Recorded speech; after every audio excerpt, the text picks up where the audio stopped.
Youths ಎಲ್ಲ ಸೇರಿ create ಮಾಡಿದ್ದಾರೆ. ಅದೊಂದು ಖುಷಿ ವಿಚಾರ. ಒಂದು 10 ವರ್ಷದ ಹಿಂದೆ ಒಂದು ಕತೆ ಇತ್ತು. ಎಲ್ಲ 40-50 ಆದವರೇ ಕಂಪನಿ ಶುರು ಮಾಡೋದು, ಎಂಟ್ರಪ್ರಿನರ್ಶಿಪ್ ಕ್ರಿಯೇಟ್ ಮಾಡೋದು. ಅವರೊಂದು 80-90 ಆಗ್ತಾ ಅವರನ್ನು ನಾವು ದರ್ಶನ ಮಾಡೋದೆಲ್ಲ ಆಗ್ತಿತ್ತು. ಆದರೆ ಈಗ ಹುಡುಗರು 20ಕ್ಕೆ ಎಂಟ್ರಪ್ರಿನರ್ ಆಗ್ತಾ ಇದ್ದಾರೆ. ಸೊ ನಾನು ಗೌರ್ಮೆಂಟಲ್ಲಿ ಜನಗಳಲ್ಲಿ ರಿಕ್ವೆಸ್ಟ್ ಮಾಡೋದಿಷ್ಟೇ, ಯಾರು ಒಂದು ಹೊಸ್ತು ಕ್ರಿಯೇಟ್ ಮಾಡಿದಾಗ ನಾವು ನಮ್ಮ ಅಭಿಮಾನವನ್ನು ಬರೀ ಭಾಷಣದಲ್ಲಿ ಸೀಮಿತಪಡಿಸ್ತೆ. ಸೊ ಅವ್ರಿಗೆ ನಾವು ಸಪೋರ್ಟಿವ್ ಆಗಿ ನಿಂತಾಗ ಆ ಯೂತ್ಸ್ ಇನ್ನೊಂದು 100 ಯೂತ್ಸನ್ನು ರೆಡಿ ಮಾಡ್ತಾರೆ. It will create the nation last impact.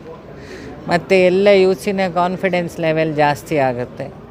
ಮತ್ತು ನಾನು ಫಿನಾನ್ಸ್ ಮಿನಿಸ್ಟ್ರಿಗೆ, ಸೆಂಟ್ರಲ್ ಮತ್ತು ಸ್ಟೇಟಿಗೆ ಇಬ್ಬರಿಗೂ ರಿಕ್ವೆಸ್ಟ್ ಮಾಡೋದೇನೆಂದರೆ, ಹೊಸ ಹೊಸ ಆವಿಷ್ಕಾರಗಳನ್ನು ಹುಡುಗರು ಅಥವಾ ಒಂದು ಸಣ್ಣ ಏಜಿನ ಹುಡುಗರು ಶುರು ಮಾಡಿದಾಗ ಅಥವಾ ಹೊಸ ಪ್ರಯೋಗಗಳು ಶುರು ಮಾಡಿದಾಗ ಸ್ವಲ್ಪ ಅವರಿಗೆ ಟ್ಯಾಕ್ಸ್ ಫ್ರೀ ಇಂಥದ್ದೆಲ್ಲ ಕೊಟ್ಟಾಗ ಅವರಿಗೆ, ಯಾಕೆ ಲೋನ್ ಮಾಡಿರ್ತಾರೆ, ನಂಗೆ ಗೊತ್ತಿದ್ದಾಗೆ ಹೇಗೋ ಅಡ್ಜಸ್ಟ್ ಮಾಡಿ ಶುರು ಮಾಡೋದು ಒಂದು ಹೊಸ ಪ್ರಾಜೆಕ್ಟನ್ನು. ಸೊ ನಾವು ಗೌರ್ಮೆಂಟಿಂದ ಸಪೋರ್ಟಾಗಿ ನಿಂತಾಗ ಇಲ್ಲಿ ವರ್ಕಿನ ಏನು ಜಾಬ್ ಕ್ರಿಯೇಷನ್ ಆಗ್ತದೆ.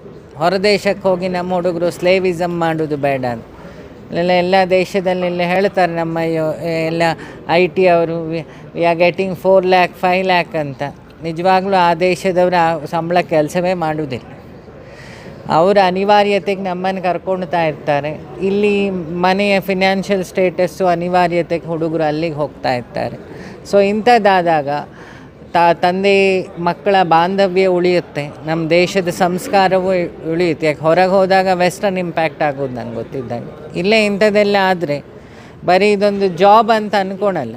It's a revolution and reformation when you think. Otherwise it's a job oriented program.